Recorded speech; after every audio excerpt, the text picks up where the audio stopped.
nada melhor do que uma sexta-feira de manhã, 8 horas, tranquilinho, suave, de boa. Olha ali que lindo, ó. Primeira e segunda lei de Ohm. Bem relax, bem relax. Já vi uma parte inicial de corrente, né? Esse fluxo de cargas que a gente vai chamar de corrente. Nós já vimos também, né, o sentido convencional, o sentido real da corrente, né? Vimos como calcular esse fluxo de carga. Ou seja, vimos bastante coisa, né? Vimos coisas como amperímetro, vimos coisas como voltímetro, em que o amperímetro serve para, né, medir a corrente, né, esse fluxo de cargas, o voltímetro para medir essa diferença de potencial, né, entre os polos. E agora vamos entrar verdadeiramente na parte, né, de eletricidade, no caso aqui a eletrodinâmica. E a gente vai começar bem. Começar bem, tranquilo. Primeira e segunda lei de Ohm. Bem suave, bem tranquila. Então, pra gente começar bem, né, pra gente começar feliz, primeiramente a gente precisa conhecer o nosso querido efeito Joule. Mas o que é esse efeito Joule? Bom, esse efeito Joule é o seguinte, ó, um condutor elétrico sólido, ele esquenta ao ser percorrido por uma corrente elétrica.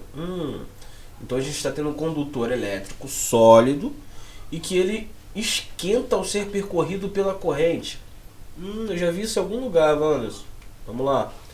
Esse aumento de temperatura do condutor devido à passagem dessa corrente, a gente vai chamar isso de efeito Joule, né? Por que efeito Joule? Joule lembra o que, gente, né? Energia, trabalho. E aí a gente está transformando o que? Quando a gente tem essa corrente, né? Essa corrente elétrica passando, a gente não tem um tipo de energia. E aí quando a gente tem, no caso aí, esse aumento de temperatura, a gente não está convertendo em um outro tipo de energia, que está uma energia térmica.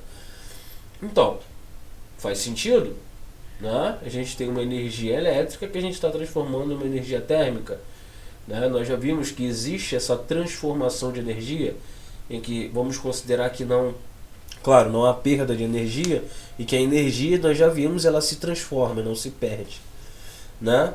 Então esse efeito aí vai ocorrer porque essas partículas ali estão eletrizadas. O que elas estão fazendo? Elas estão colidindo, né? Eu não tenho essa nossa energia cinética ali, eu não tenho essa velocidade, não tenho essa colisão entre os átomos.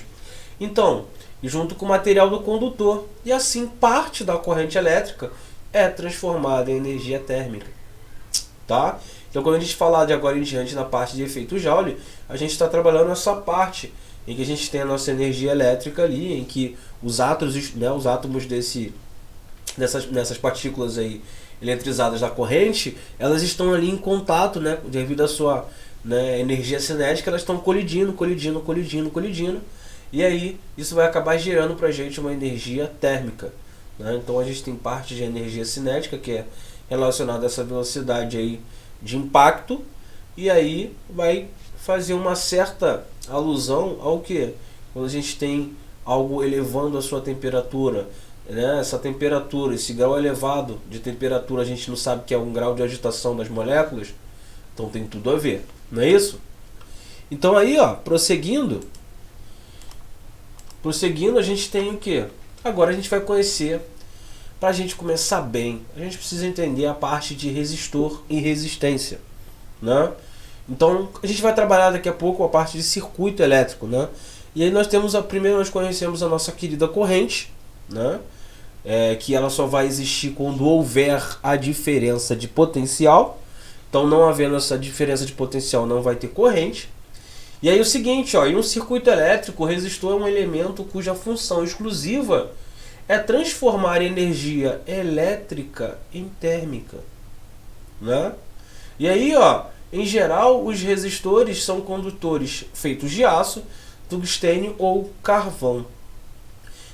Então, por exemplo, eu posso fazer uma alusão aqui ao chuveiro, né? Que normalmente, naqueles dias mais frios, em que mais precisamos do nosso querido chuveiro elétrico, ele vai lá e queima a sua devida resistência.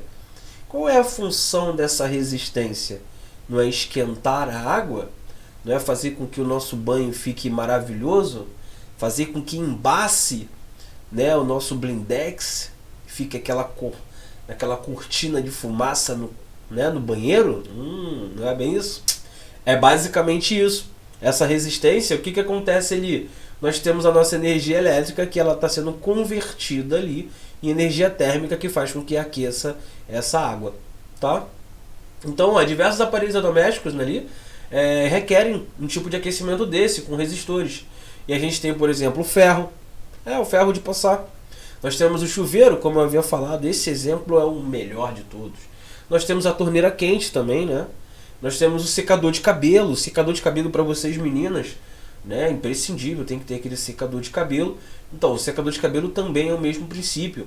Os aquecedores elétricos de ambiente também.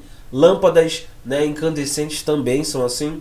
Lembrem se vocês repararem, as lâmpadas antigas, aquelas de 60 watts e 100 watts, né, que vocês já viram, aquelas lâmpadas amarelas, né, lembram daquelas lâmpadas amarelas?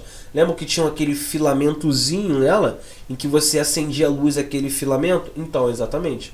Só que ali eu também estou transformando em energia luminosa, né? No caso ela vai servir para a gente como energia luminosa. Mas hoje vocês têm essas lâmpadas, né, que a gente chama de lâmpadas frias, essas lâmpadas brancas. E por que lâmpada fria? Porque a gente está acostumado com aquela lâmpada antiga, que era a lâmpada amarela, em que quando você colocava a mão nela, você via que ela estava irradiando muito calor. Por quê? Porque ali tinha uma resistência, e essa resistência aumentava a temperatura, né, no caso da minha lâmpada. Além dela iluminar, né, ela também era uma fonte de calor ali. Né? Eu transformava parte da minha energia elétrica ali, né, em energia térmica, por isso que essa lâmpada era quente. Tá? Então, apesar de conduzir corrente, o resistor é feito de um material que dificulta a passagem do elétron. Né? Então a resistência, o nome em si, resistência, ele tem que ser associado à resistência mesmo. Então, por exemplo, se você pega uma caixa e vai empurrar, a resistência que a gente tem da caixa, por exemplo, se a gente estiver num solo rugoso, a gente conhece isso como força de atrito. Ou seja, à medida que o solo ele é mais rugoso, à medida que eu vou empurrando, eu vou tendo maior dificuldade. É uma resistência. E essa resistência, ela recebe esse nome por causa disso, tá? Apesar dela conduzir a corrente, né? Apesar dela conduzir a corrente, né, a gente conseguir conduzir corrente por ela, ela vai representar sim uma resistência. Né? E nós vamos ver mais à frente que, como ela é uma resistência, quanto maior o valor da resistência, menor será a corrente que vai passar por ali, tá? Então é o seguinte, ó, à medida dessa dificuldade, a gente vai chamar de resistência elétrica. Então, ó, nos circuitos elétricos a gente vai representar ela assim, ó, tá? Ela vai representar assim. Deixa eu diminuir aqui, beleza. Ó, ela vai ser representada assim, ó, nos circuitos elétricos. O resistor está representado por essa linha em zigue-zague, tá? Então, nas figuras aí, normalmente em resolução de exercício, quando a gente tiver essa situação aqui, a gente vai chamar isso aqui, vai perceber que isso aqui é a nossa resistência. Beleza? Tranquilo? Então aí, ó, deixa eu passar aqui adiante. Primeira, aí a gente vai agora para nossa querida, né, maravilhosa primeira lei de Ohm.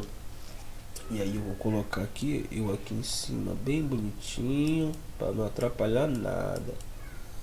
Aí, então aqui, ó, primeira lei de Ohm.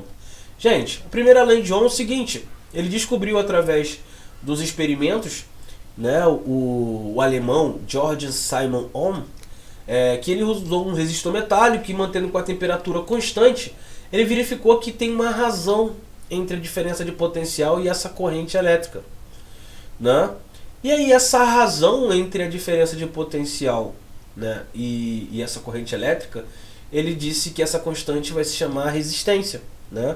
É a resistência de um resistor. Tá? Lembrando que resistência de um resistor.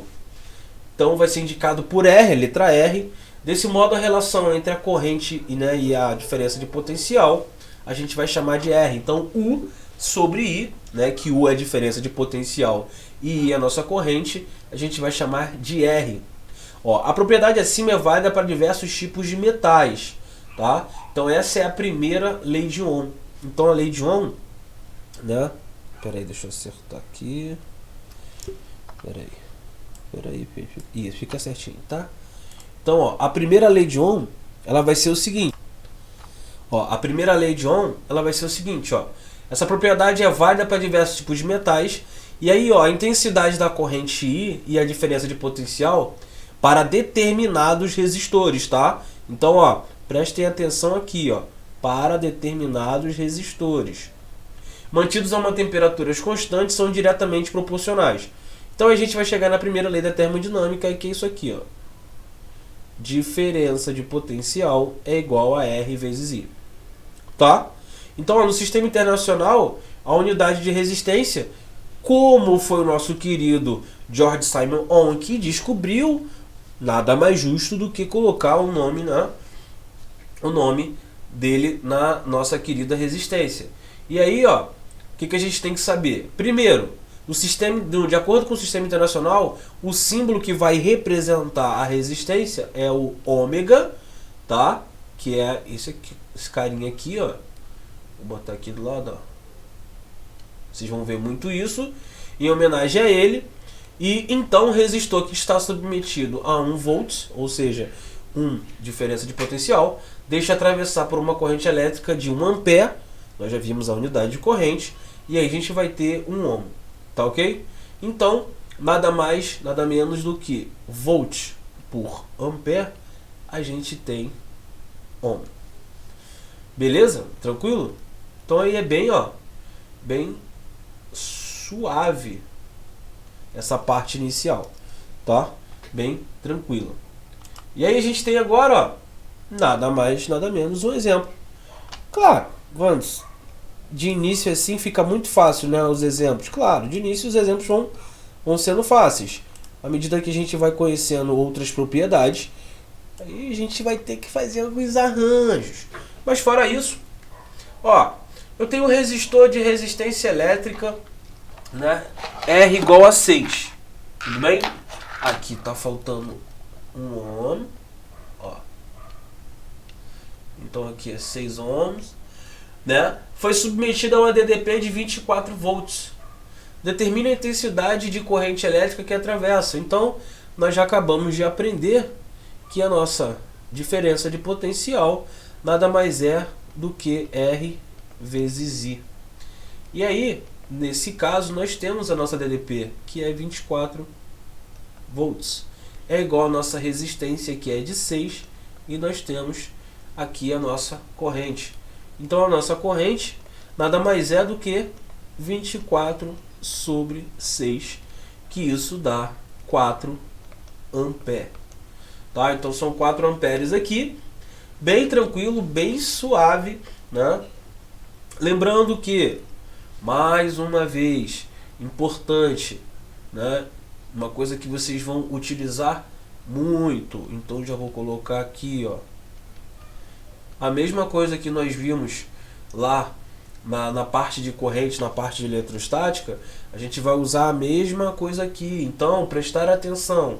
Ó, nós temos a nossa corrente em ampere, nós temos a nossa resistência em ohms e nós temos a nossa diferença de potencial em volts. Então, lá, né, quando a gente tinha isso aqui, ó, 10 a menos 3, por exemplo, em relação a nossa, no caso aqui, nossa resistência, 10 a menos 3, isso aqui a gente vai chamar de micro-ohms, né? A gente também vai ter 10 a menos 6, né? 10 a menos 3 é mili e 10 a menos 6 é micro, né? E aí nós temos também o nosso 10 a menos 9, que nós temos o nosso pico.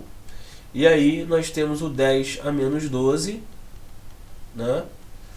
Não, na verdade 10 a menos 9 é nano, isso, nano, e o 10 a menos 12 é pico, tá? Isso tudo pico-ohms, tá? Então prestar atenção com relação a isso, essas unidades vocês acabam errando, tá? Então aqui é mili, aqui é micro, aqui é nano e aqui é pico. Prestar atenção nisso aqui, porque isso aqui vai surgir muito, tá? Então vai aparecer microampere, miliampere, nanoampere, picoampere, né, nanovolts, microvolts, tudo isso vai aparecer, tá? Só para lembrar aos senhores. E aí, ó, resistor ôhmico e resistor não ôhmico. Então aqui, vou botar minha fotinha aqui pro lado. Aí, na nossa questão aqui de resistor ôhmico e resistor não ôhmico, né, os resistores que obedecem à lei de Ohm são denominados, né, denominados ali resistores ôhmicos, ou seja, mas porém, contudo, entretanto, todavia, nem todos os resistores são ôhmicos, tá? Então eles são denominados resistores não ôhmicos, bem tranquilo, né? Então, por exemplo, ó, os resistores fabricados com metais ou carbono são exemplos de resistências ali ôhmicas. Então, ó, o gráfico da DDP pela corrente, né, vai mostrar uma coisa bem legal. Olha isso aqui. Quando a gente tem aqui o comportamento de um resistor ôhmico, ó, diferença de potencial 1 volts, intensidade da corrente 0,5 ampere. Olha a resistência dele, 2. E aí, ó, eu vou variar aqui a minha diferença de potencial em 1, agora são 2. A intensidade da minha corrente agora vai ser 1 ampere e a minha resistência continua com o valor 2, né? E aí quando eu vario novamente a minha diferença de potencial em 1 aqui, ó, para 3, a minha intensidade da corrente também aqui 1,5 e ele continua com o mesmo valor, tá? Então ele vai continuar com o mesmo valor. Resistor ôhmico é aquele em que eu fizer toda vez ali a minha diferença de potencial dividido pela minha corrente, ele vai me dar o mesmo valor de resistência, tá ok? E aí, ó, curva característica de um resistor ôhmico. Qual é a curva característica? É uma reta, né? A gente vai ter uma equação de primeiro grau. E aí o seguinte, ó, seja um resistor ôhmico, né? Dizendo aqui que esse resistor ôhmico, esse meu R, como eu havia falado, esse meu R para esse resistor ser ôhmico, o meu R é constante, né? Para esse meu R constante, a gente vai ter uma função aqui dessa corrente, ó. Então, ó, quem é esse θ aqui, Wanderson? Eu posso fazer o seguinte, ó. Quem é a minha tangente de θ? Tangente de θ é o cateto oposto, que é quem? U, sobre o meu cateto adjacente, que é quem? I. Ué, Wanderson, espera aí.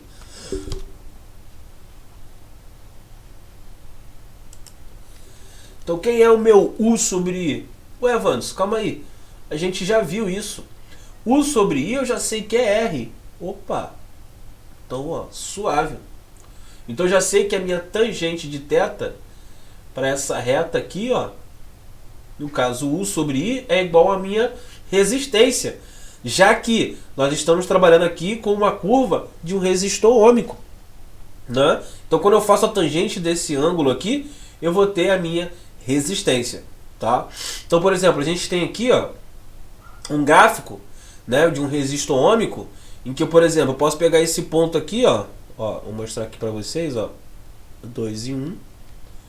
E aí quando eu pego essa tangente, ó, tangente de θ, eu tenho cateto oposto 2, cateto adjacente 1. Então, isso é igual a 2. Aí eu vou pegar um outro ponto, ó, vou pegar esse ponto aqui, ó, 4 e 2. Olha que legal. Então, ó, tangente de θ é igual a cateto oposto, que é 4, sobre cateto adjacente, que é 2. Opa, 2. Wanderson, tem que dar o mesmo valor? Tem que dar, porque a gente está trabalhando com resistor ôhmico, né? E a gente já viu que a tangente desse ângulo dá a resistência. Então, nesse caso aqui, ó, eu já sei a resistência desse meu circuito, que é de 2 ohms. Beleza? Bem tranquilo até aí, né? Bem suave. E aí, nada mais justo do que fazer um exemplo, né? Nada mais justo do que fazer um exemplo. Então aqui, ó, deixa eu diminuir a foto aqui. Então aqui, nesse exemplo 5, ó, eu tenho um resistor, né? E esse resistor é submetido a tensão de 60 volts. Então aqui, ó, já vou colocar aqui a tensão, ó, 60 volts. E a intensidade da corrente que atravessa é de 6 amperes. Opa! Tá aqui. Pergunto, qual o valor da sua resistência elétrica? Mole. Então a gente tem, ó, que U é igual a R vezes I. Só que já tem o meu U aqui, ó, 60. Isso é igual a minha resistência, que é o que eu quero descobrir, vezes a minha corrente, que é 6 amperes. Isso aqui vai me gerar, ó, R igual a 60 dividido por 6, isso é igual a 10 ohms. Prestar atenção nas unidades, tá, galera? Então aí, ó, se o mesmo resistor for submetido a uma nova tensão de 30 volts, qual será a intensidade da corrente que atravessará? Admita que a temperatura vai se manter constante. Então é o seguinte, ó, se o mesmo resistor, se é o mesmo resistor, então a resistência desse meu resistor é de 10 ohms, tá? Mesmo que eu altere, no caso a minha DDP, a minha diferença de potencial, o meu resistor ele vai continuar com esse valor, porque ele é um resistor ôhmico e ele tem esse valor de 10 ohms. E aí, o que eu vou fazer? Eu vou usar a nova tensão que ele me deu, ó. Então, ó, o linha é igual ao mesmo resistor vezes, vou botar I', porque vai gerar uma nova corrente. E aí, ó, olha o que vai acontecer. Quem é o linha, Vandes? O linha ele me deu que é 30. Resistência, opa, é o mesmo valor, 10. E aí eu descubro o meu I'. Isso aqui, ó, o meu I' vai ser igual a 30 dividido por 10, que isso é igual a 3 amperes. Beleza. Vandes, foi bem tranquilo, bem tranquilo de verificar isso aqui. E aí o que eu quero que vocês percebam aqui, que é o que eu vou colocar aqui de preto. Eu vou colocar aqui, ó. Olha o que acontece. Quando a gente tinha o resistor lá, né? Quando a gente tem o resistor, a gente descobriu o valor de 10 ohms. Olha o que acontece, gente. Para DDP, né? Vamos pensar na seguinte forma. Aqui eu estou trabalhando com DDPs que são diferentes, né? São DDPs diferentes. Mas vamos prestar atenção em uma coisa, olha. Para uma diferença de potencial para o mesmo resistor, né? Então, deu esse valor de 3 amperes, a outra é 6 amperes. Agora vamos pensar o seguinte, né? Vamos pensar o seguinte. Se eu tenho a mesma corrente ali, né, vamos supor, de 3 amperes. Vou botar a mesma corrente. Vou botar agora uma DDP, ó, U, 2 linhas. Tá? U, 2 linhas. Só que aí, ó, eu vou manter a resistência? Não, eu vou fazer o seguinte, eu vou aumentar a resistência. Ao invés de ser 10, eu vou botar 15. Ó. E aí a minha nova corrente eu vou chamar de 2 linhas. Eu vou manter a DDP, né? Vou fazer o seguinte, ó. U 2 linhas é igual a U'. E aí, já que o 2 linhas é igual a U', quem é o U'? A gente já viu que é 30 volts. Então, ó, 30 é igual a 15, ou seja, eu aumentei a minha resistência vezes a minha corrente I2. Olha o que vai acontecer com a minha corrente, ó. I2 vai ser 30 dividido por 15, que é igual a 2 amperes. Manos, para que você fez isso? Bom, eu fiz isso aqui para mostrar para vocês o seguinte. Para uma mesma DDP, né? Eu vou botar aqui, ó. Vou botar até aqui em cima. Ó. Eu vou chamar essa de R1 e essa daqui de R2. Eu tenho que R1, né? Eu tenho que R1 é menor do que R2. Por que eu fiz isso? Percebam que para uma resistência menor, o meu valor de corrente foi maior para a mesma DDP. Tá? A gente trabalhando com a mesma DDP. E para um valor maior de resistência, a minha corrente diminuiu. O que acontece? O que a gente tem que levar daqui para frente? Né? Para uma mesma DDP, né? Para uma mesma DDP, o que a gente tem que se ligar? A gente tem que se ligar em um detalhe. A resistência, o nome resistência já está te dizendo. Quanto menor a resistência, o que acontece, né? O que acontece com a minha corrente? A minha corrente aumenta. E com o aumento da minha resistência, o que acontece com a minha corrente? A minha corrente diminui. Tá ok? Então aqui, ó, eu posso colocar o seguinte, ó. Para uma resistência alta, eu tenho uma corrente pequena. E para uma resistência pequena, eu tenho uma corrente grande. Tá? Isso aqui, tá? É importantíssimo para que vocês continuem, né, com... Deixa eu botar aqui para vocês, deixa eu tirar da frente, tá? Para que vocês, né, daqui para frente pensem bastante com relação a isso. Por quê? Para uma mesma DDP, né? Quanto maior a resistência, menor tem que ser essa corrente. Por quê? Pensa com a resistência em relação ao muro, né? Se você tem um caminho em que você tem um muro de 10 centímetros e você tem no mesmo caminho um muro com 5 metros, qual que você vai preferir passar? Pelo de 5 metros ou pelo de 10 centímetros? Obviamente é pelo de 10 centímetros. Tá ok? Tranquilo? Então vamos lá, vamos para a próxima. Exemplo 6. Opa, a imagem ficou boa aqui. Ó, exemplo 6. O exemplo 6 é o seguinte, ó.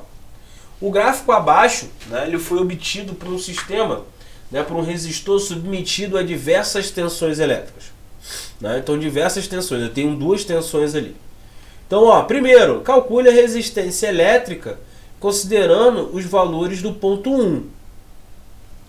Então, a gente já viu que nesse gráfico, né, a gente já viu aqui nesse gráfico,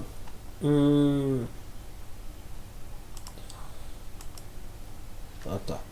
Então, ó, a gente já viu aqui que nesse gráfico, ó, nesse ponto 1, a gente já viu que através desse gráfico, quando a gente faz a tangente do ângulo θ, onde é que está o θ, Vandos? Está aqui, ó. Como a gente faz a tangente de θ, a gente tem o valor da nossa resistência. E aí o cateto oposto é 10 e a nossa corrente, né, o cateto adjacente, é 2,5. Isso dá 4. Então isso aqui, ó, é a nossa resistência, 4 ohms. Então tá lá. Agora, ó, calcule novamente a resistência considerando os valores do ponto 2. Então vamos calcular o ponto 2. Deixa eu botar aqui, ó, ponto 1. Vou botar aqui embaixo agora o ponto 2. O ponto 2 a gente vai fazer a mesma coisa, ó. A tangente de θ é igual ao cateto oposto, que é 20, sobre o cateto adjacente, que é 5. Opa, 20 dividido por 5 deu 4 ohms. Opa, peraí, tem relação entre eles? Claro, a gente acabou de ver. O resistor é ômico? Sim. Ou seja, alternativa C, aqui a resposta é sim. Beleza? Então, quando a gente vai ter o resistor ômico, Vandos? Quando a gente fizer a tangente dessa reta e todos os valores, no caso da resistência, foram constantes, ou seja, foram o mesmo. Tá? Então, como aqui nesse caso ele se manteve, esse valor de resistência, a gente vai chamar isso de resistor ômico. Tá? Tranquilos? Tá ficando fáceis? Muito fáceis. E aí, vamos diminuir aqui a brincadeira. Então aqui, ó, efeitos, né? Efeitos fisiológicos da corrente. Então vamos lá. É o seguinte, o choque, né, que a gente toma, ele é resultado de quê? De uma passagem de corrente. Então quando a gente está ali, o choque nada mais é do que uma passagem de corrente pelo nosso corpo. Então a gente vai ter a seguinte situação, né? Se você colocar um dedo, né, na tomada, e um dos terminais, existe a possibilidade de você tomar esse choque? Bom, pouquinho, mas existe. Mas, porém, contudo, entretanto, todavia, se você colocar os dois, eu posso te garantir que você vai tomar um choque. E o que é o choque? O choque nada mais é do que essa passagem de corrente pelo seu corpo. né? Em que você, no momento que você coloca um dedo no terminal, você tecnicamente não tem uma diferença de potencial. Como eu digo, tecnicamente, porque todo corpo tem um potencial, tá? Por isso que eu estou falando tecnicamente. Então, a gente não vai ter essa situação de choque quando a gente coloca a mão aí em um polo só, né? Ou seja, em um lado só desse circuito, a gente não vai tomar esse choque, porque tecnicamente não vai haver essa diferença de potencial. Quando a gente coloca os dois, a gente vai gerar o que a corrente precisa para passar, que é a diferença de potencial. Então aí, a partir do momento que eu chego ali, coloquei a mão nos dois fiozinhos, eu vou fazer parte do circuito. E se eu fizer parte desse circuito, não vai ser legal, tá? E essa parte do circuito que não vai ser legal, a gente chama de choque, tá? Então, ó, o efeito danoso desse choque é a função da intensidade da corrente, se sua duração, né, e da parte do corpo na qual ela passa. Então tem tudo isso, né? Se você toma um choque, pode ver que normalmente, quando a gente toma um choque, qual é a reação? Tocou, tomou, um curto prazo, tranquilo. Fica segurando ali. Não vai ser legal não, né? Beleza. E também outra coisa que a gente pode pensar é pela região por onde passa. Por quê?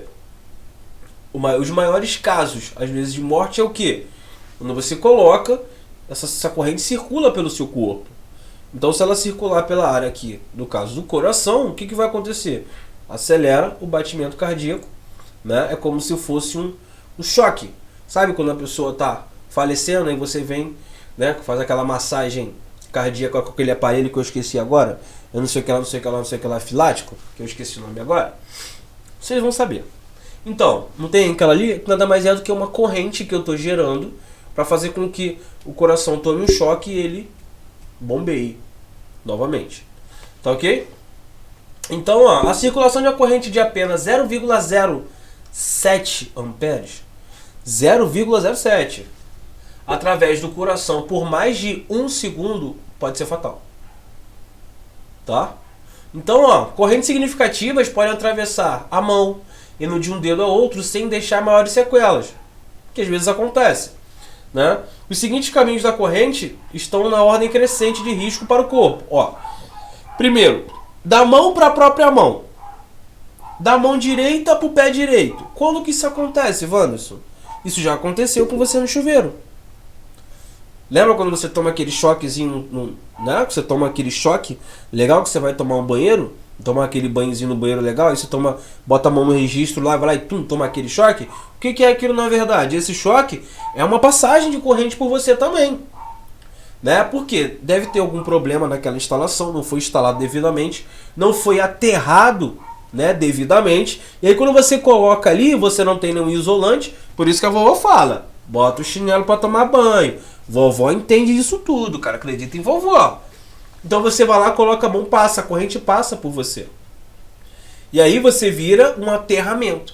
E aí a corrente vai circular, passou pela sua mão, atravessou, né, e foi até, você pegou no pé esquerdo, na mão esquerda atravessou o esquerdo, mão direita atravessou na mão direita, tá? Da mão esquerda para o pé esquerdo e de uma mão para outra, né, como ilustra a figura ali, ó. Essa corrente é de alto risco. Por quê? Quando você tem essa situação, né, de você colocar ali, a corrente faz isso, ó, e passa por onde não deveria passar, que é pelo coração. Ou seja, essa corrente sendo maior do que 0,07 e maior de um tempo de 1 segundo, a chance de você escapar é bem pequena, tá? Bem pequena. Então é o seguinte, quando eu falei para vocês no início a questão de colocar só um dedo, aí você fala, professor, mas ali, quando eu coloco um dedo não vai tomar. Por isso que eu falei, relativo. É relativo. Porque quando você coloca a mão no chuveiro, né, você coloca a mão no chuveiro, você não coloca uma mão só, ela não passa. Então, quando você coloca a mão num terminal ali, ela tem um potencial. Desde que não haja diferença de potencial, você não vai tomar o choque. Mas depende do solo também. Se tiver numa DDP igual, você não vai ter diferença de potencial, a corrente não vai circular. Porém, contudo, entretanto, todavia, se você tiver uma pequena diferença de potencial, vai haver esse fluxo de carga, tá? Beleza? Então, ó, a intensidade da corrente através de um meio condutor depende da voltagem e da resistência, como já vimos na nossa primeira lei de Ohm, né? Então, em geral, essa resistência do corpo vale alguns milhares, né? O corpo é uma resistência, tá? Ele é uma resistência. Então, pensa o seguinte, desde que a pele esteja seca. Qual é a probabilidade de você tomar um choque maior? É seco ou molhado? Por que o corpo ele é um bom condutor de eletricidade? Maior parte do corpo é composta de quê? Fica a dica, tá? Então, se o corpo estiver muito suado, a resistência pode cair, né, para poucas 70 de Ohm. Se estiver molhado com água salgada,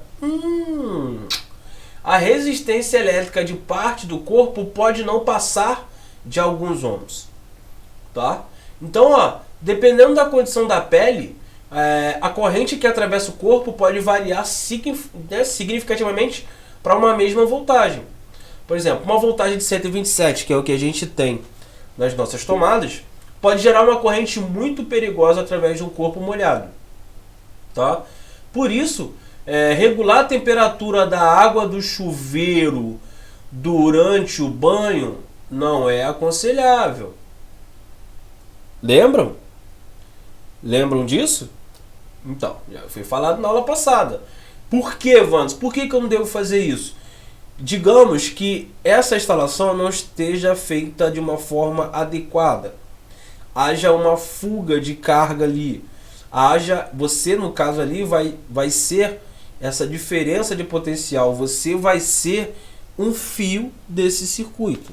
Então, a partir do momento que você faz aquilo ali, mesmo que você tenha o plástico, que é o material isolante daquele chuveiro, você pode ter essa carga passando por você nesse momento, né? Então, não é ideal. E outra, qual seria uma forma ideal também de se tomar banho? Botar o chinelo, né? O chinelo de preferência de quê? De borracha, que é um bom isolante, tá ok? Então, ó, por isso regular a temperatura não é aconselhável e a gente faça a regulagem antes de começar seu banho, tá? Enquanto você está com o corpo seco, beleza? Por quê? Primeiro, olha o quão perigoso pode ficar. Primeiro, você pode ter uma descarga ali. Segundo, além de você ter uma descarga, o seu corpo vai fazer parte do circuito. E terceiro, você já tem uma boa parte do corpo com água. Você vai estar molhado.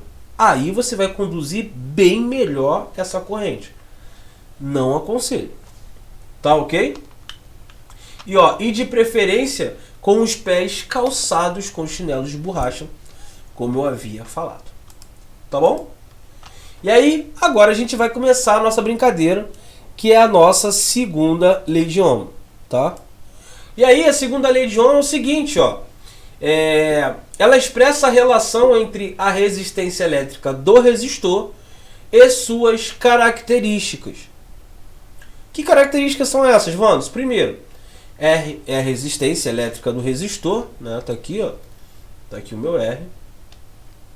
Ó, esse ρ aqui é a resistividade do material. Vamos, o que seria, na verdade, a resistividade do material? Bom, tem material que vai resistir melhor do que outros, né? Então esse ρ, essa resistividade do material, ele vai dizer o seguinte, ó, esse material aqui, né? Esse material ele vai resistir bem à corrente. Olha, esse material aqui, ele não vai resistir tão bem à corrente, tá? Então existem casos em que eu vou precisar que a resistência ela, né, tenha um valor alto para resistir ali àquela corrente. Outros não, outros eu preciso que ela resista só um pouco. Então, diferentes materiais podem ser usados em diferentes situações, tá? A área é a seção, no caso da seção transversal do que? Do material, né? Então, por exemplo, o que seria no caso dessa área da seção transversal do material, Vamos? Exemplo, um fio. Você tem um fio de 10 milímetros, você tem o fio de 20 milímetros, 25 milímetros e por aí vai. Ou seja, quanto mais grosso, melhor é esse fluxo, né, da minha corrente. Tranquilo? E L é o comprimento desse material. Né? Então, L é o comprimento do material. Imagina o tamanho do fio. Então, pode ser um fio pequeno, pode ser um fio médio, pode ser um fio grande. E por aí vai. Então, ó, essa relação expressa, né, o fato de que quanto maior o condutor, maior é a dificuldade para as cargas elétricas atravessá-lo. Né? Então, ó, a dificuldade de circulação das cargas é menor quanto maior for a área da seção. Então, ó, a dificuldade de circulação das cargas, ou seja, no caso, quando eu falo de dificuldade da circulação, de que carga? Essa circulação a gente está se referindo à corrente. Tá? É menor quanto for maior a área da seção do material. Então, cada tipo de material também oferece uma dificuldade diferente à circulação de cargas. A gente chama isso de resistividade do material. Tá? Tá aqui, ó. Resistividade, né, do material. Assim, a resistência do resistor é diretamente proporcional aí ao comprimento e inversamente proporcional à área. Tá? Então, olha o que ele está dizendo. A minha resistência, né, ela é diretamente proporcional ao comprimento. Então, eu vou botar aqui, ó, vou botar assim, ó. A gente está acostumado. Eu apertei borracha, não apertei não, apertei borracha. Borracha, agora sim. Ué, cara, eu apertei borracha, cara. Borracha. Tá bom, você não quer apagar, né? Pera aí que eu vou resolver isso aí agora. Vamos ver se você não vai apagar agora. Eu aí. Vamos ver se você não vai apagar. Tô dizendo. Então, ó, eu tenho aqui a minha resistência, eu tenho o meu comprimento e eu tenho a minha área. Então, a minha resistência, ela é diretamente proporcional ao meu comprimento e inversamente proporcional à área. Tá? Da onde a gente tira isso, Vando? Isso daqui da fórmula. Ó. Né? Daqui da fórmula. Pensa aqui, ó. Resistência é igual ao meu ρ vezes o meu L sobre a minha área. O que acontece? Quanto menor a minha área, maior a minha resistência. Inversamente proporcionais. Quanto maior o meu L, maior o meu R, maior a minha resistência, ou seja, diretamente proporcionais. Tá ok? Beleza? Então vou colocar aqui embaixo, ó. É o ρ vezes L sobre a minha área. Só para ficar bonitinho. Não ficou não, mas eu tentei. Tá? E aí, exemplo 7. O exemplo 7 é o seguinte, ó. Ó, a insegurança das pessoas quanto aos assaltos em suas residências faz com que invistam em acessórios de proteção mais eficientes. Vocês já viram as cercas elétricas, não é isso? A cerca elétrica é um adicional de proteção residencial que é muito utilizado hoje em dia, pois tem como um de seus objetivos afugentar o invasor dando-lhe um choque de aproximadamente 10.000 volts, de forma pulsante, com 60 pulsos por segundo. Bom, é o seguinte, ó, dessa forma um ladrão com perfeita condição de saúde recebe o choque e vai embora, pois não chega a um choque mortal. Considere o exposto e seus conhecimentos de eletricidade e assinar a alternativa correta. Vamos pensar o seguinte. Olha, a corrente elétrica, né, recebida pelo ladrão na descarga é alta. Porém, como é pulsante, não causará perigo de morte. Bom, para não causar morte, a corrente elétrica recebida pelo ladrão por meio do choque é muito baixa, provocando apenas queimaduras. Se o ladrão estiver calçando sapatos com sola de borracha, não receberá o choque, pois a borracha é um isolante elétrico. Tá bom. Mesmo que fosse possível o ladrão tocar em apenas um único condutor da cerca, sem que seu corpo tocasse em qualquer outro lugar, não deixaria de ganhar um choque, pois a tensão é muito alta. Então vamos lá, gente. Qual é a primeira coisa que eu preciso aqui para fazer essa questão? né? Ele deu algumas informações, ó, 10.000 volts, né? E ele deu com pulsação de, né, no caso ali, 60 pulsos por segundo, né? Então, o que eu teria que pensar aqui? Né? Algumas a gente vai anular de cara, mas outras dá uma certa apreensão, tipo, cara, o que aconteceria mesmo? Então aqui, gente, ó, vamos fazer devagarzinho. Vamos ver de acordo com o que o exercício deu pra gente aqui. Ele falou o seguinte: dessa forma, um ladrão com perfeitas condições de saúde recebe o choque e vai embora, pois não chega a ser um choque mortal. Então vamos pensar o seguinte, ó. Vamos analisar um a um. Vou botar aqui a primeira, né? Não, vai pra lá, filho. Peraí, não, volta. Aqui. Então é o seguinte. A letra A. A letra A, ele fala: a corrente elétrica recebida pelo ladrão na descarga é alta, porém, como é pulsante, não causará perigo de morte. Gente, ele falou no exercício, né, que ele recebe o choque e vai embora. Se ele recebeu esse choque é porque a corrente passou por ele. E se a corrente passou por ele e ele saiu embora, ele foi embora, essa corrente com certeza, né, essa corrente com certeza é baixa. E aí ele fala o seguinte: a corrente recebida pelo ladrão é alta. Não, a corrente é baixa. Então, ó, essa é falsa, porque a corrente é baixa. Ele saiu andando. Se é uma corrente alta, ele não passa dali. Ficava ali. Tá? A letra B. A letra B é o seguinte: para não causar a morte, a corrente elétrica recebida pelo ladrão por meio do choque é muito baixa, provocando apenas queimaduras. Sim, isso aqui, né, a alternativa certa, que no caso vai ser a nossa letra B, né? Algumas coisas aqui a gente precisa ressaltar. Para não causar morte, ele fala ali, a corrente elétrica, né, no ladrão ali recebida tem que ser baixa. Se ele recebe uma corrente alta, ele vai conversar com o Papai do Céu.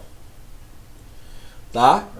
Ou seja, essa corrente tem que ser baixa, realmente, para ele não morrer, e provoca, no caso aqui, apenas queimaduras. Por que, Vantos, que vai causar essa queimadura?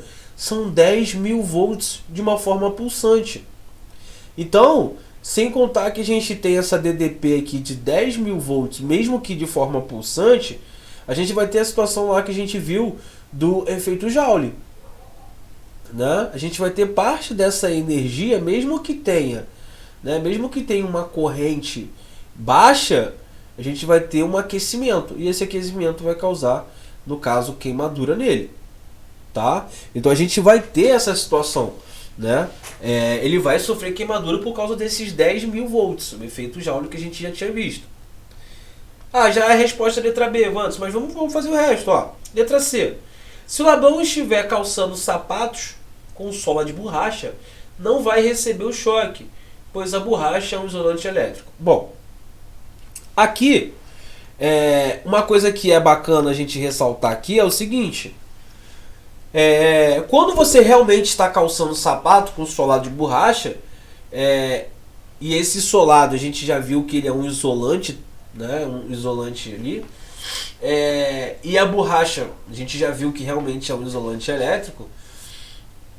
Agora, falar que ele não vai receber o choque é complicado.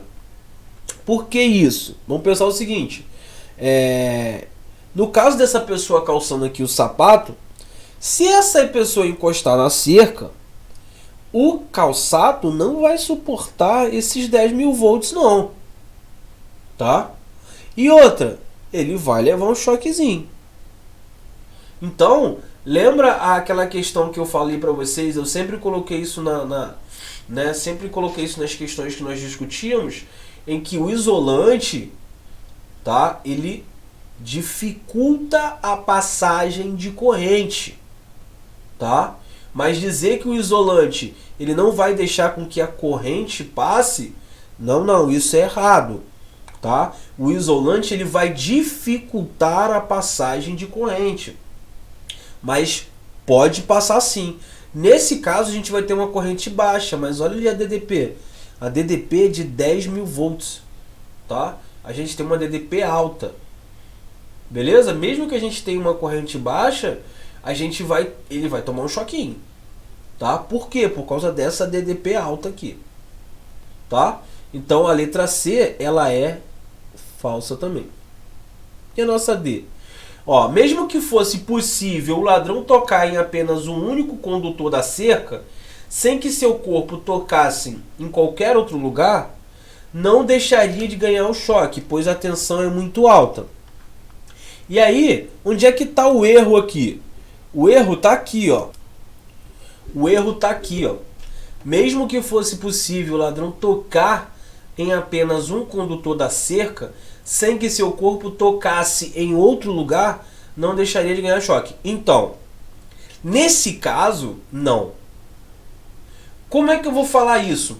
Lembra da questão que eu falei para vocês do pássaro? Ou até mesmo das linhas de alta tensão, em que o cara fica pendurado em um lugar só e não toma choque? Por quê? Para que haja a passagem de corrente, eu preciso que tenha uma diferença de potencial. Tá? Então, para que haja a passagem de corrente, eu preciso dessa diferença de potencial. Por isso que o pássaro, quando para no fio, né, e coloca os dois pés no mesmo fio, ele não toma o choque. Ele fica ali tranquilamente e não toma o choque. Pelo seguinte, não tem diferença de potencial. Se não há diferença de potencial, ele não vai tomar o choque. Né? Então aqui, se ele conseguisse uma forma de colocar a mão ali, né, em um condutor apenas, como é falado ali, né, e no caso não colocar a mão em nenhum outro, ele não tomaria o choque. Tá? Por quê? Mesmo que a tensão fosse alta, ele não vai tomar o choque. Por quê? Mesmo a tensão sendo alta, ele vai ter uma diferença de potencial igual a zero. Ele está no mesmo potencial. Se a diferença de potencial é zero, não tem corrente passando. Tá ok? Então a alternativa D é falsa também. Então a resposta correta é letra B. Tranquilo? E aí vamos para o próximo exemplo.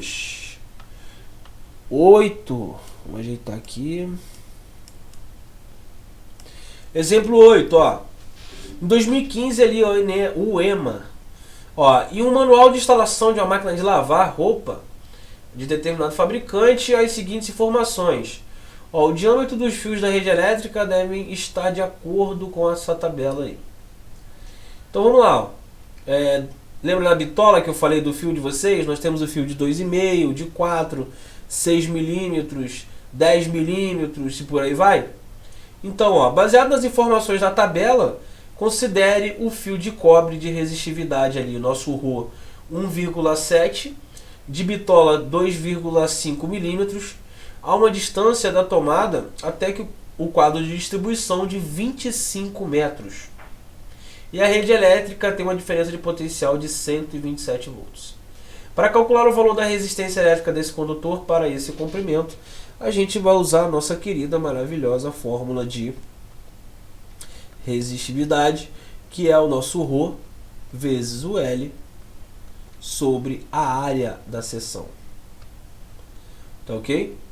E aí, ó, a gente tem, né? A gente tem o que? L, a gente tem? Tem. A gente tem o Rho? Tem. Qual é a bitola que ele está falando? 2,5, né?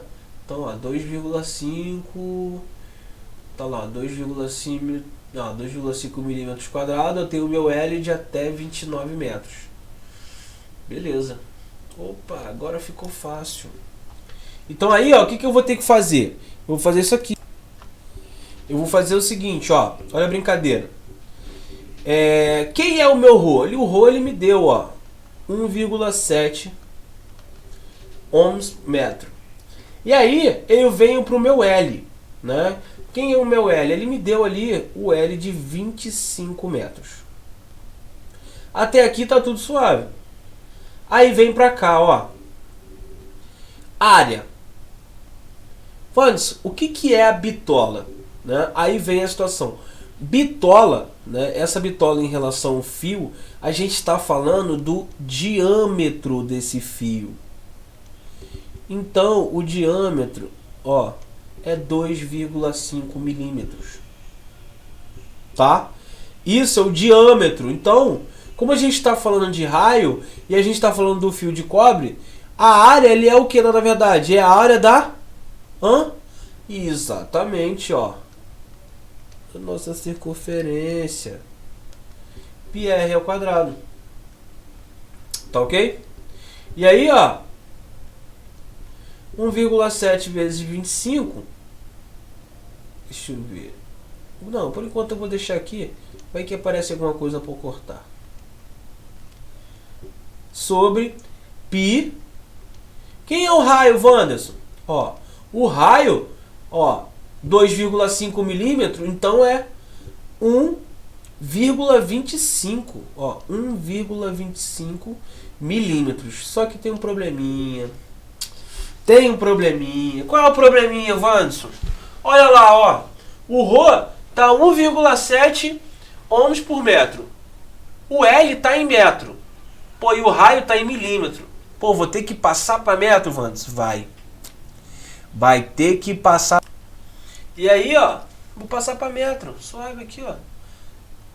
Vezes 10 a menos 3. Opa, ao quadrado. Beleza? Aí eu vou fazer isso aqui, ó. 1,7 vezes 25 π. Então, ó, botando isso aqui na calculadora. Deixa eu montar aqui na calculadora. Então, ó, 1,7 vezes 25 deu para mim aqui 42,5 sobre. Aí eu vou botar ali agora, ó, 1,25 ao quadrado. Isso dá 1,5625. Isso vezes o π. Vou botar π igual a 3. Tá? Não, vou deixar em π mesmo. Vou deixar em π mesmo. Então aqui vai ficar, ó, π vezes 1,25 dá 1,5625 vezes 10 a sexta. Aí agora eu vou pegar lá o 42,5 dividido por 1,5625. Isso dá 27,2. Então aqui é 10 a menos 6. Vai ficar o seguinte, ó. 27,2. Esse 10 a menos 6 passa para cima 10 a sexta. Dividido por π. Então, essa é a resposta, Wanderson? É 27,2 vezes 10 a sexta sobre π. Tem outra forma de representar isso, Wanderson? Tem. Vou representar aqui para vocês, ó. Eu posso colocar assim, ó. 27,2 sobre π. E aqui, ó, 10 a sexta, isso é a mesma coisa do que a gente achou resistência, ó, mega ohm. Beleza? A gente pode colocar isso. Para melhorar, né, para melhorar esse π aí, caso ele dê o valor de π, vamos supor que eu vou colocar aqui, ó, para melhorar a brincadeira, π igual a 3, aproximadamente 3. Então ali eu vou dividir 27,2, né, 27,2 dividido por 3. Isso dá 9,1 aproximadamente. 9,1 mega ohms. Tá ok? Bem tranquilinho, bem fácil. Olha, exercício mais fácil que isso não existe. Muito fácil, bem suave. Então, galerinha, é isso aí, tá? Então agora nós já vimos a nossa primeira lei de Ohm, que a gente falava lá, né? Do U igual a RI. Vimos também a nossa segunda lei de Ohm, em que a gente tem o nosso R, nossa resistência, igual ao nosso ρ vezes o L sobre a área da seção transversal. E mais à frente, a brincadeira vai ficar mais séria. E aí nós vamos conhecer... Ah, claro, não podemos esquecer dos resistores. Nós vimos resistores Nesse caso aqui, nesse capítulo, nós vimos o que é um resistor ôhmico, né? Nós não vimos o caso de resistores ôhmicos, mas à frente nós vamos ver, tá? Então, a princípio, nós vamos trabalhar com resistores ôhmicos, em que o valor da resistência se mantém constante, e mais à frente nós vamos pegar os resistores que não são ôhmicos para fazer alguns exercícios e praticar, tá ok? Então, por hoje é essa parte, vimos a primeira e a segunda lei de Ohm, tudo tranquilo, tudo na paz. Agora vocês podem fazer todos os exercícios relacionados a eles. E aí, mais à frente, a gente vai entrar na parte de resistência. O que é uma resistência? Quando que eu vou ter uma REC? O que é essa REC, essa resistência equivalente? O que é uma soma de resistências? O que é uma resistência em série? O que é uma resistência quando as resistências estão em paralelo? O que eu faço? Cenas do próximo capítulo. Aguardem. A novela tá ficando legal. Tá ficando show de bola. E para finalizar mais um dia, muito obrigado a todos e Wakanda Forever. Oi, galerinha! Então, você gostou do nosso vídeo? Então, chama nosso canal. Então, para o vídeo, valeu!